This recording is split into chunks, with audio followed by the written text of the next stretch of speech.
সেদিন কন্যগড় স্টেশনে পৌঁছে দূর থেকে ওদেরকে দেখতে পেলাম। দেখলাম বেশ কয়েকজন বয়স্ক মানুষ বসে আড্ডা দিচ্ছে এবং খুব খোশ মেজাজে গল্প করছে। ট্রেন আসতে অনেক দেরি, তাই গুটি গুটি পায়ে ওদের কাছে গিয়ে হাজির হলাম এবং নিজেই যেচে কথা বলতে শুরু করলাম। আর তোমরা তো জানোই আমি বয়স্ক মানুষ আর ছোটদের সাথে সঙ্গ দিতে ভীষণ ভালোবাসি। আমি ওনাদেরকে জিজ্ঞাসা করলাম, আপনারা কি প্রতিদিনই এখানে আড্ডা দেন? বলল, না প্রতিদিন না, তবে মাঝে মধ্যেই দিই। আমাদের বন্ধুরা বিভিন্ন জায়গা থেকে আসে, আমরা সবাই এক জায়গায় মিলিত হই এবং খোশ মেজাজে আমরা গল্প করি। আর আমরা সবাই রিটায়ারমেন্ট। খুব বকবক করে যাচ্ছিলাম, ওরা খুব হাসছিল, আমার কথা মন দিয়ে শুনছিল। ওরা সারাদিনে কিভাবে কাটায় সেই গল্প শুনছিলাম। বন্ধুদের সঙ্গে কি গল্প করে, কোথায় ঘুরতে যায়, কদিন পর পর ওরা একসঙ্গে হয়, কোন কোন বন্ধু কোন কোন জায়গায় থাকে, সব জানছিলাম ওদের কাছ থেকে। আরও কি বলছিলাম জানো তো? বললাম সবাই মিলে সিনেমা হলে ঢুকে ভালো একটা সিনেমা দেখবেন। ফেলে আসা দিনের কথা খুব মনে পড়বে। ভালো রেস্টুরেন্টে বসে যেই খাবারগুলো নিষেধ সেই খাবারগুলোই খাবেন। ওরা আমার কথা শুনে খুব হাসছিল আর বলছিল, তোমার কথা শুনতে বেশ ভালো লাগছে।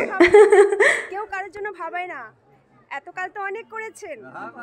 বলছিলাম, আঙ্কেল আপনারা নিজের জন্য ভাবুন। এখন রিটায়ার লাইফ, এখন শুধু নিজের জন্য ভাবতে হবে। সারাটা জীবন তো ফ্যামিলির জন্য ভেবেছেন, অফিসের জন্য ভেবেছেন, কখনো কি নিজের জন্য ভেবেছেন? এখন শুধু নিজের জন্য ভাবুন, যা মন চায় তাই করুন, একদম যৌবনকালে ফিরে আসুন।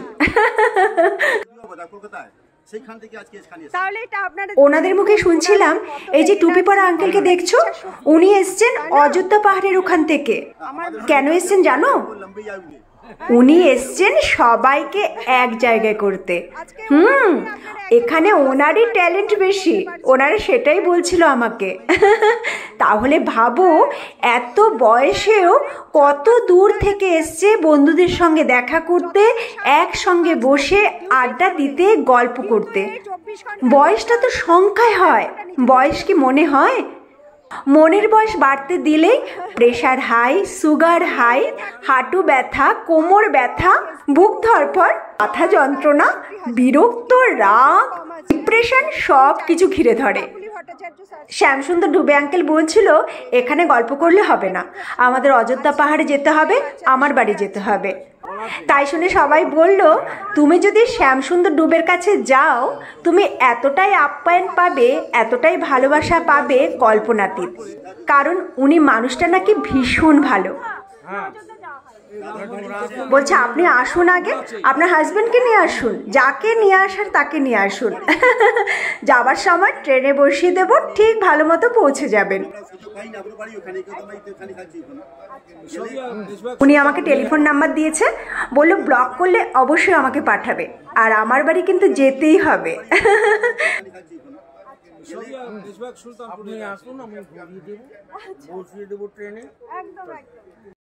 তারপর বেশ কিছু সেলফি তুললাম, দেখতে দেখতে ট্রেন চলে আসলো, চললাম আমার গন্তব্যে।